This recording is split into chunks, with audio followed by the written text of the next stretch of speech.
नमस्ते दोस्तों, स्वागत है आपका मेरी नई कहानी में। मेरा नाम आर्यन है और मेरी शादी मीरा से हुई है। मेरी जिंदगी एक खुशहाल मोड़ पर थी जब मीरा मेरी पत्नी बनकर घर आई थी। मेरी माँ जो हमेशा से मुझे बहुत ज़्यादा जुड़ी हुई थी, शुरुआत में तो मीरा से बहुत प्यार जताती थी, लेकिन धीरे धीरे उनका प्यार एक शिकंजे में बदलने लगा। मीरा घर के कामों में नई थी और अक्सर गलतियां कर बैठती थी, पर माँ उन गलतियों को सुधारने के बजाय मेरे सामने उसे निशाना बनाती थी। माँ हमेशा से मुझे कहती थी, बेटा तेरी बीवी तुझे वो सुकून नहीं दे सकती जो तेरी माँ तुझे बचपन से दिया है या देती आ रही है। एक दिन मीरा की तबीयत बहुत खराब हो गई थी, बहुत, और वो शाम को ही गहरी नींद में सो गई थी। माँ मेरे कमरे में आई और उन्होंने मुझे बहुत ही प्यार से एक गिलास दूध का दिया था पीने के लिए। और दूध का स्वाद थोड़ा तो अजीब था, पर मैंने माँ के भरोसे पर उसे पी लिया। उसे पीने के बाद कुछ मिनट बाद ही मुझे चक्कर आने लगे और मुझे ऐसा लगने लगा जैसे मैं अपने होश खो बैठ रहा हूँ।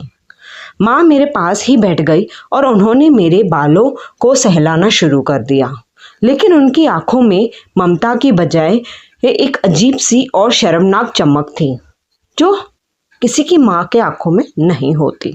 नशे की हालत में मैंने देखा कि माँ मेरे बहुत करीब आ चुकी थी और मुझसे ऐसी बातें कह रही थी जो किसी की माँ अपने बेटे के साथ ये सब बातें कभी नहीं करती। उन्होंने मेरे कान में फुसफुसाकर कहा, आर्यन, मीरा तो तेरे लायक ही नहीं है, वो तुझसे कभी प्यार नहीं कर सकती। मैं हूँ जो तेरी हर ज़रूरत और हर ख्वाहिश को समझती हूँ और पूरा भी कर सकती हूँ। वो मुझसे अश्लील ढंग से नज़दीकियाँ बढ़ाने की कोशिश कर रही थी ताकि मैं मीरा से नफरत करने लगूँ और पूरी तरह उनके कब्जे में आ जाऊँ। ऐसे किसी की माँ को देखा है? मैंने अपनी ही आंखों को जोर से बंद किया और नींद का नाटक करने लगा ताकि मैं देख सकूं कि वो आगे क्या क्या कर रही हैं। माँ ने मीरा के साइड टेबल से उसकी सारी कीमती और अंगूठियाँ और गहने निकाल कर और उन्हें मेरे ही कबर्ड में छुपा दिया ताकि अगले ही दिन वो मुझसे कह सके कि मीरा चोरी कर रही हैं, अपने मायके में पैसे भेज रही हैं, सोना बेच रही हैं।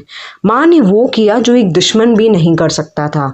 उन्होंने अपने ही बेटे की इज्जत और रिश्ते का सौदा कर दिया था, सिर्फ अपनी सहूलत के लिए, कब्जे की वजह से, अपनी अश्लील हरकत के वजह से। तभी ही मीरा, जो दरअसल जाग रही थी क्योंकि उसने उस रात माँ का दिया हुआ खाना नहीं खाया था, दरवाजे पर आ खड़ी हुई। उसने अपने फ़ोन में सारी वीडियो रिकॉर्डिंग कर ली थी। मैंने तुरंत लाइट जलाई और माँ को रंगे हाथों पकड़ लिया। उनकी शैतानी नीयत पूरे परिवार के सामने आ गई। मैंने उनसे साफ कह दिया, माँ, आपने वो किया है जो मेरी बीवी ने सपने में भी नहीं सोचा था। आपने मेरी इज्जत को बाजार में खड़ा कर दिया है। हमने माँ को उसी वक्त घर से निकालकर एक आश्रम भेज दिया। आर्यन ने उस रात समझ लिया कि हर खून का रिश्ता पवित्र नहीं होता। कहानी अच्छी लगी हो तो लाइक, शेयर एंड सब्सक्राइब ज़रूर कर देना। कमेंट्स में अपनी राय